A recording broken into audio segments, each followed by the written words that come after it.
Okay, let's discuss your small intestine. So again, food will leave from the stomach. Here's the stomach here.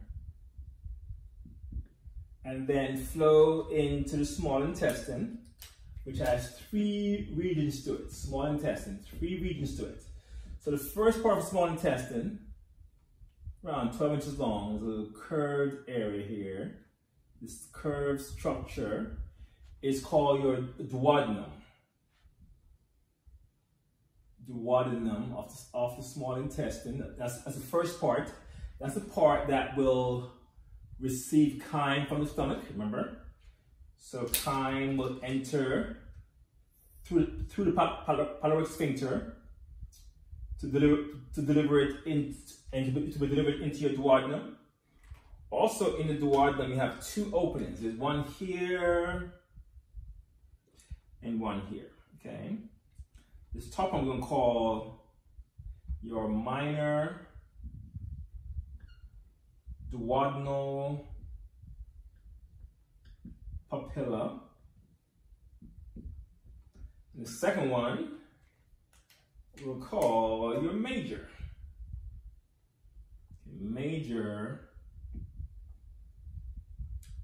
duodenal papilla, okay? And what happens here is that this is where things are pushed into the small intestine from your accessory organs. For example, in the minor papilla, this is where enzymes are delivered from the pancreas. So your pancreatic enzymes are pushed in there in the minor papilla. In the major one, that's where, and we'll see it later, that's where your bile from the liver and gallbladder, as well as enzymes from the pancreas, are delivered in the major papilla. But in that regard, the duodenum is a key area. It receives chyme from the stomach and it receives the enzymes that are required to break down your food in the chyme, as well as the bile, which is also required to properly break down your fats. And they all enter in the duodenum. So it's a very short region, but it's very critical. Now, at some point, the duodenum will, something like this, where, like that's, this kind of change to it. This part right here is called your duodenal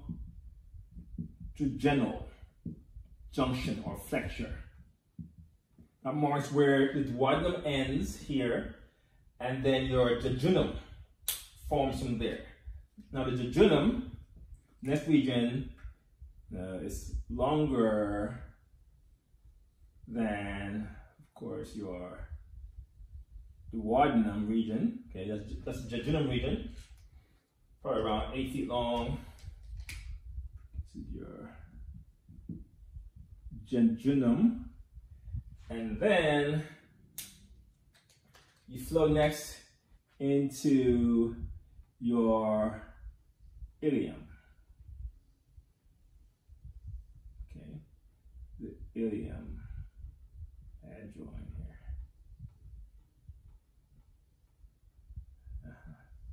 Okay, the ileum part of the small intestine. Then that ileum will eventually deliver the chyme into your large intestine, okay, an area, and we'll discuss that shortly, called the cecum. So this is the cecum of your large intestine, where the ileum will deliver its chyme, like so, into it, okay?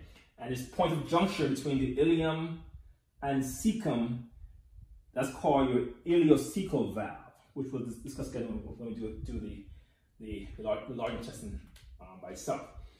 So now in the small intestine, it does a few things. So the functions that occur in the small intestine include, again, chemical digestion, because here the enzymes are now in there to chemically modify the food, okay? And also absorption occurs. I mean, here is where your food moves from the lumen and across the walls into the blood. And that occurs almost exclusively here in the small intestine. Absorption occurs there. Now the small intestine, the mucosa of the small intestine is modified. So we're going to show a little bit. So if you cut it open, you see that the mucosa is like this. It has circular rings in the mucosa. Okay, these circular rings are what we call your plicae circularis. Plicae circularis are circular folds of the mucosa of the small intestine. This forces the chyme to slow down as it comes through. Okay, so it slows down chyme, which allows you more time to chemically modify it as it goes through. All right. Another factor here, another structural change that's present here in the small intestine is the presence of what's called intestinal villus. So let me erase a little bit here to draw that for you. Okay. So I'm going to draw the intestinal villus is found throughout your small intestine.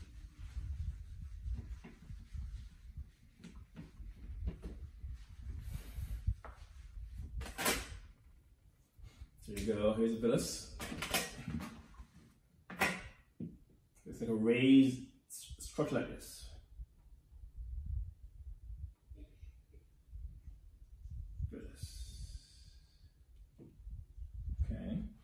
Okay, so this is the villus, and these are called intestinal crypts or glands. So these are called crypts of lubricants, called intestinal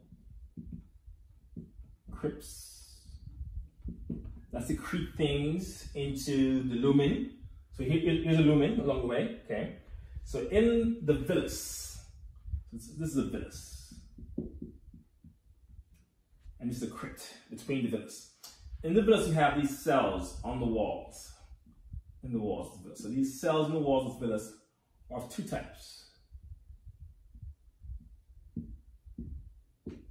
Okay. Some of these cells are called, your absorptive cells. They're the ones that will absorb stuff from the meal across the cell and push it into the core of the villus. Then you also have cells on here called your goblet cells. These cells make mucus or mucin, which mixes with water to form mucus, that kind of soapy, slippery coating of the food made by your goblet cells, which are part of the epithelium of the villus. You also have on top of the absorptive cells, you have these kind of fuzzy hair. That's called a microvilli. Critical things in terms of digestion, okay? These are your microvilli, which sit on top of the absorptive cells. They also call your brush border, okay? Now inside the villus core, you have your blood vessels. So you have, say, an arterial comes in, okay? An arterial will flow through a capillary bed, of course, and then go over into your venule, which drains out, okay, like that. And along the way, of course, you're gonna have these multiple capillary beds across there. So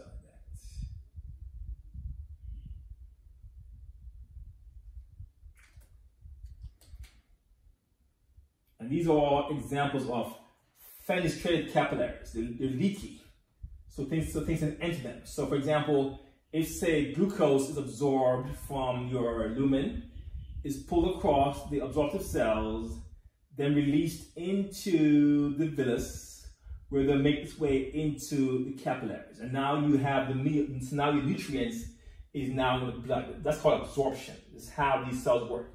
They pull stuff from the lumen, the chyme, bring it in, and push it into your blood. And of course, this is the blood system that goes into that flows into your hepatic portal system, which carries the blood to your liver. Okay, so now it's in the body, gets sent to the liver, gets modified, and pushed to your heart to be pumped around the body. There's also another structure that's here in the villus called a lacteal. Lacteal is a bigger structure here. That structure also has bigger holes in it. So lacteals there. And they're more for absorbing your fats. So this is lacteal, the green lacteal. The red one going in are arterioles here. These are capillaries. These are your fenestrated capillaries inside the core of the villus. And then the drainage vessel are your venules, which will drain the blood into your, superior mesenteric vein, your inferior mesenteric vein as well. And then those mesenteric veins will eventually get into the hepatic portal vein, into the liver, then into the hepatic vein, and into your inferior vena cava, to the heart, and out around the body. So that's just how that works. So your villus has in its core lacteals for fats, and your capillaries are more there to absorb your amino acids from the proteins, as well as your simple carbohydrates from your complex carbs. Okay, let's some more. So also in here, so this is all occurring in the mucosa. Now in the submucosa, which we the next layer down. So this is mucosa up here, where you, of course, you will have the muscularis mucosae. That marks the end of the mucosal layer. In your submucosa, you will have, especially in the region of the ileum, you have these things called Peyer's patches. Okay. Peyer's patches are lymphatic vessels or clusters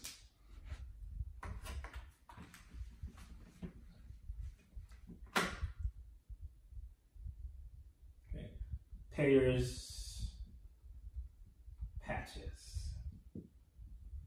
These are found almost exclusively in the ileum, right before it gets to your large intestine. And their job again is to provide immune cells to fight pathogens that may try to enter into your blood vessels, which are usually inside of your submucosa. Again, this is in the submucosal layer. So, and this is again found in the part where you have the ileum. Now, in the duodenum, so imagine that this part is your duodenum. You also have these glands as well. So you have glands here. These glands of the duodenum are called your Brunner's glands or your duodenal glands. We prefer duodenal, since it actually informs you versus giving a person's name. So your duodenal glands, they secrete bicarbonate, which is necessary to neutralize the acidic chyme that's coming down from the stomach. You need your bicarbonate there. So that's why it's in the duodenum. Remember, that's the first area that chyme enters from the stomach. Okay, that's the small intestine. And we'll pause.